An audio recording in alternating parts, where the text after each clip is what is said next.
तुसां अपनी जिंदगी दे विच ये तो जरूरी ठाओ सी शहरें दे विच फकीर भोलू छेक ते पिंदे वधे होंदे न। इवें एक फकीर हा हूंडो एक वड्डा सारा भोलू होवे डी सारा शहर पिंडे वस्तियां पिंडे। जै वेले फकीर थक पोवे एक वड्डी सारी बूहेड़ ताड़ी पिया होवे वंज ते हुंदे तले गिंदी भी छा ते बह वंजे ते भोलू भी नाल बह वंजे।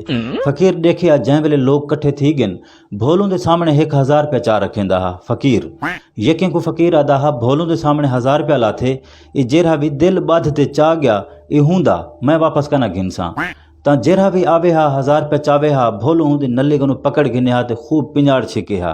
वो 1000 रुपया भोलू कहीं गुना चावा देवे हा। जितनी भी मखलूक खड़ी होवे हर कोई अपनी अपनी ट्राई करे हा ता वो भोलू जरा ना भेड़ वंजे 1000 रुपया कहीं को नहीं चावा दीता।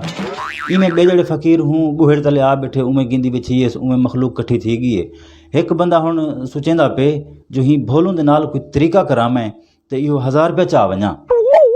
भोलू दे सामने आ ते पहले डांस करन पै गए भोलू भी डांस करन पै गए ता वो अपना एडे एडे खनन पै वंजे ता भोलू भी खनन पै वंजे।